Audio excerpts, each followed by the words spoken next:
ಇದು ಬಿಸಿಲುಗಾಯಿ, ಇದನ್ನ ಇಲ್ಲೇ ಬಿಟ್ಬಿಡ್ತಾರೆ, ಇದನ್ನ ತಗೊಂಡೋಗಲ್ಲ. ಇದು ಒಂದ್ ಸಣ್ಣ ಹೂಜಿ ಅಂತ ಹೊಡೆದಿರ್ತದೆ.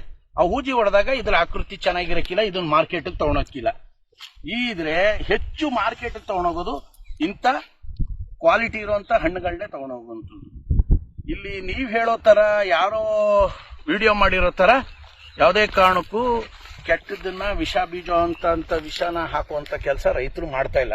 ಈ ದೇಶಕ್ಕೆ ಅನ್ನ ಹದಿತಾ ಇರೋರು, ಎಲ್ಲ ಜೀವರಾಶಿಗಳಿಗೆ ಊಟವನ್ನ ಕೊಡ್ತಾ ಇರೋರು ರೈತರು ಅಂತ ನಾನು ಹೇಳಕ್ಕೆ ಬಹಳ ಸಂತೋಷದಿಂದ ಹೆಮ್ಮೆಯಿಂದ ಹೇಳ್ತೀನಿ.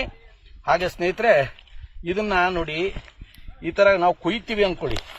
ಈ ಕುಯ್ಯೋ ಸಂದರ್ಭದಲ್ಲಿ ಇದನ್ನು ಕುಯ್ದ್ಬಿಟ್ಟು ಜಾಸ್ತಿ ದಿವಸ ನಾವು ಮಡಗಕ್ಕಾಗಲ್ಲ.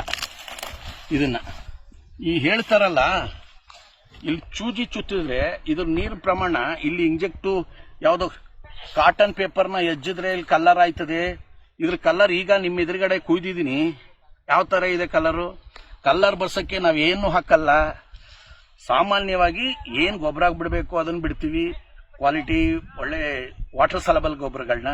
ಹಂಗಾಗಿ ಇದು ಕಲರು ಮತ್ತೆ ಸೃಷ್ಟಿನೇ ಹಂಗಿದೆ. ಇದೊಂದೇ ಅಂತಲ್ಲ, ಪ್ರತಿ ಹಣ್ಣುಗಳಲ್ಲಿ ಈಗ ಎಳ್ನೀರ್ಗೆ ಯಾರಾದ್ರೂ ಸಿಹಿ ಹಾಕ್ಬಿಟ್ಟು ಎಳ್ನೀರ್ನ ಪ್ಯಾಕ್ ಮಾಡಿರ್ತಾರ, ಇಲ್ಲ ತಾನೇ? ಅದನ್ನ ಗುಲ್ಕಸ್ ಅದು ಕುಡಿದ್ರೆ ಸ್ವಲ್ಪ ಶಕ್ತಿ ಆಗುವಂಥದ್ದು.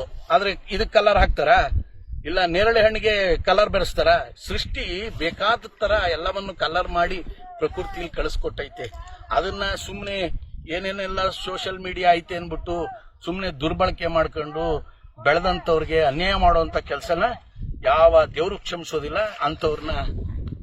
ಅಂತವ್ರು ಈ ಜಗತ್ತಿನಲ್ಲಿ ಉದ್ಧಾರ ಆಗಲ್ಲ ಅಂತ ಹೇಳಕ್ ಬಯಸ್ತೀನಿ. ನಮಸ್ಕಾರ ಸ್ನೇಹಿತರೆ.